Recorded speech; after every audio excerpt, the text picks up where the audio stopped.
पेट में जो एसिड होता है ना is 20 times less acidic than the carnivorous animals. ये अंडा बेसिकली क्या है, उसका मेंस्ट्रुअल वेस्ट का कोआगुलेटेड फॉर्म है। ये वेस्ट आप किसी औरत का मेंस्ट्रुअल वेस्ट खा लोगे? जितने भी हर्बीवोरस एनिमल्स है ना उनकी पेट की चर्बी है इट्स लॉन्ग, क्योंकि हम फूड को धीरे धीरे करके डाइजेस्ट करते हैं, पूरा नूडल्स है। लेकिन जो कार्निवोरस एनिमल्स होते हैं they eat, they digest, exit as a stool. अस्सलाम वालेकुम गाइज, मेरे सामने अमोघ लीला जी की एक वीडियो आई जिसमें वो बहुत सारे लॉजिक्स एंड साइंटिफिक रीजंस दे रहे हैं कि नॉनवेज खाना क्यों गलत है। तो एज अ मुस्लिम आज मैं उनकी इस वीडियो पर रिएक्ट करूंगा। इस पर ऑलमोस्ट 5 मिलियन व्यूज हैं और as he is very educated तो चांसेस बहुत ज्यादा हैं कि आज ये एक मुस्लिम को कन्विंस कर ही लेंगे वेजिटेरियन हो जाने के लिए। और आज हम भी फुल्ली न्यूट्रल होके उनके दिए गए लॉजिक एंड एविडेंसेस पर गौर करेंगे और अगर उनके तर्क और एविडेंसेस अच्छे हुए तो हम भी नॉनवेज नहीं खाएंगे। बस अमोघ लीला जी हमें सही लॉजिक एंड साइंस से कन्विंस करें तो हम भी जरूर कन्विंस होंगे खाने से। और साथ ही मीट खाने से क्या होता है, मीट खाने से ओवरऑल हमारी हेल्थ कमजोर होती है। अगर अमोघ जी ने ये चीज साबित कर दी तो मैं खुद छोड़ दूंगा खाना। मतलब मांस खाने से ताकत आती है। Yes yes.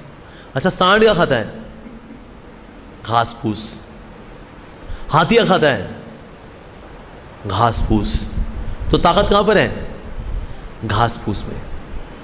देखें ये लॉजिक सही नहीं है क्योंकि आई डोंट नो कि उनका ताकत से मतलब क्या है। क्योंकि साइंटिफिकली स्पीकिंग एक अंडे में और केवल 50 ग्राम के एक लीवर के छोटे से पीस में जितने nutrients and micro nutrients present होते हैं उतने न्यूट्रिएंट्स एंड माइक्रो न्यूट्रिएंट्स अगर आप खाली सब्जियों से लेने की कोशिश करोगे तो आपको कई किलो सब्जियां खानी पड़ेंगी सिर्फ एक अंडे और केवल 50 ग्राम के लीवर पीस में जो न्यूट्रिएंट्स एंड माइक्रो न्यूट्रिएंट्स मिलते हैं उसको पूरा करने के लिए।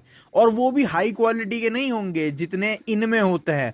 सब्जियों में लो क्वालिटी के न्यूट्रिएंट्स प्रेजेंट होते हैं तो ये न्यूट्रिशनली इतने डेंस होते हैं। और कुछ माइक्रो न्यूट्रिएंट्स तो ऐसे हैं जो सब्जियों में मिलेंगे ही नहीं, चाहे आप कितनी भी सब्जियां खा लो। और कुछ मिलेंगे बट बहुत लो क्वालिटी के होंगे सब्जियों में। तो न्यूट्रिशनल प्रोफाइल देखें तो घास फूस नॉन-वेज आइटम्स के आसपास भी नहीं आती है। Delicious. It's liver, whether it's chicken liver, beef, goose, duck, sheep, or venison and other wild game. Liver is the ultimate superfood, and तो ये कहना कि ताकत ज्यादा घास फूस में है ये गलत है। और जानवरों का और इंसानों का डाइजेस्टिव सिस्टम भी अलग अलग होता है। जानवर दिन में 10-20 किलो घास फूस खा सकते हैं लेकिन इंसान नहीं खा सकते। कोई नहीं, आगे देखते हैं, क्या पता अमोघ जी आगे हमें कन्विंस कर लें। ये अंडा बेसिकली क्या है, उसका मेंस्ट्रुअल वेस्ट का कोआगुलेटेड फॉर्म है। ये मेंस्ट्रुअल वेस्ट आप किसी औरत का मेंस्ट्रुअल वेस्ट खा लोगे? मान लो आपका घर का कोई सदस्य है और वो पॉलिथीन लेके आया, कहते हैं मेरा मेंस्ट्रुअल वेस्ट है, इसको तवे पे इसकी भुर्जी बना के खा लो। छी, मेंस्ट्रुअल वेस्ट हम सिर्फ मुर्गियां खाते हैं, हम सिर्फ मुर्गी का खाते हैं।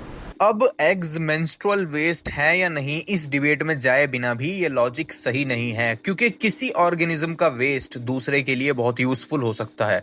फॉर एग्जांपल पेड़ पौधे जो सूरज की light, water and carbon dioxide से खुद के लिए खाना बनाते हैं और एज अ वेस्ट प्रोडक्ट वो ऑक्सीजन रिलीज करते हैं, जो ऑक्सीजन टेक्निकली पेड़ों का वेस्ट ही है लेकिन इंसान उसी पर जिंदा रहते हैं।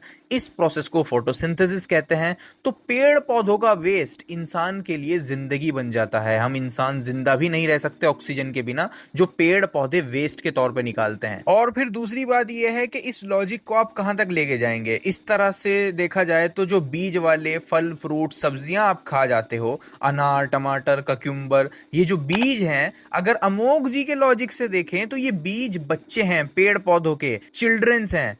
एक एक बीज एक पूरा पेड़ बन सकता है फ्यूचर में। हर एक बीज एक चिल्ड्रन है पेड़ का। तो अमोघ जी अब अगर आपको कोई ये लॉजिक दे कि पेड़ पौधों के बच्चे तो खा जाते हो, मुर्गी के क्यों नहीं खाते, तो ये लॉजिक आप खुद ही absurd कहोगे, है ना।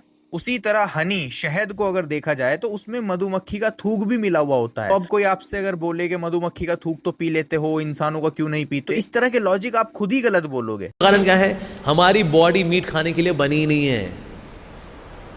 हमारी पेट में जो एसिड होता है ना is 20 times less acidic than the carnivorous animals.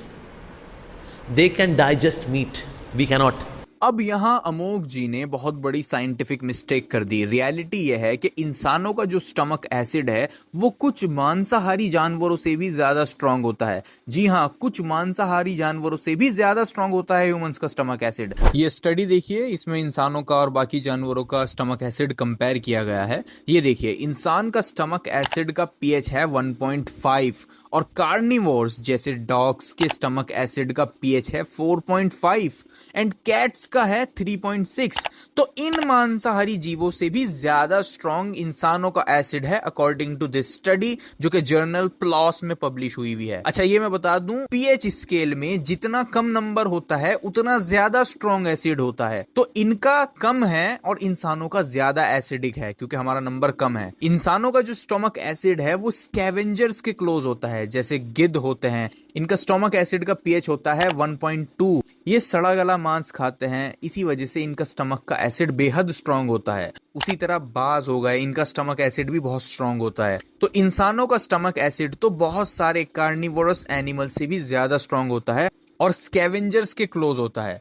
तो यहाँ तो अमोघ लीला जी ने बहुत बड़ी मिस्टेक करी है। रियलिटी टोटल अपोजिट है, हमारा स्टमक एसिड बहुत ज्यादा स्ट्रांग होता है। Our body is not meant for that. जितने भी हर्बीवोरस एनिमल्स है ना, उनकी पेट की चर्बी है इट्स लॉन्ग, क्योंकि हम फूड को धीरे धीरे करके डाइजेस्ट करते हैं, पूरा नूडल्स हैं। लेकिन जो कार्निवोरस एनिमल्स होते हैं, they eat, they digest, exit as a stool. उनका नहीं है जलेबी की तरह घूमे, क्योंकि मीट जल्दी सड़ता है। अगर आंतों में घूम गया ना मीट, सड़ जाएगा वो।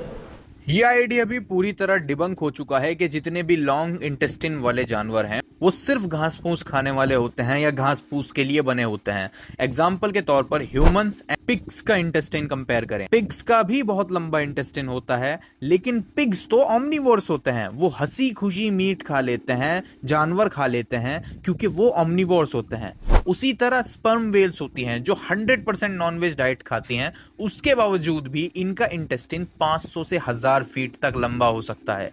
तो ये कोई रूल नहीं है नेचर में कि अगर आपका इंटेस्टिन बड़ा है तो आप सब्जियां खाने के लिए बने हो और छोटा है तो मीट खाने के लिए बने हो। तो ये कोई रूल नहीं है नेचर में। और ऐसे भी एग्जाम्पल्स हैं जिनका इंटेस्टिन तो छोटा होता है लेकिन वो 99% वेजिटेरियन डाइट लेते हैं, जैसे कि पांडास के पास स्मॉल इंटेस्टिन होता है कार्निवोर्स जैसा, लेकिन वो 99% वेज डाइट लेते हैं। तो ये नेचर में कोई रूल नहीं है सर। और एलिफेंट सील को देख लो आप, बहुत बहुत लंबा इंटेस्टिन होता है, येट ये प्योर मीट खाते हैं। और इंसानों का इंटेस्टिन बहुत लंबा इंटेस्टिन नहीं होता है, जैसे कि बहुत सारे जो हर्बीवोर्स होते हैं उनका होता है। हमारा डाइजेस्टिव सिस्टम ना तो बहुत ज्यादा छोटा है और ना बहुत ज्यादा लंबा है। हम इसी वजह से ऑमनिवोर्स कंसिडर करे जाते हैं। अच्छा, और भी इस वीडियो के लॉजिक्स बाकी हैं। अगर इस वीडियो का रिस्पॉन्स ठीक आएगा तो मैं नेक्स्ट पार्ट भी बना दूंगा, तो कमेंट करें फॉर पार्ट 2। और इतने आचार्य प्रशांत ने भी वीगनिज्म को साबित करने के लिए बहुत कुछ बोला था। तो आचार्य प्रशांत पर वीडियो देखने के लिए यहाँ पर क्लिक कर दें, यहाँ पर क्लिक करके आप ये वीडियो देख पाएंगे।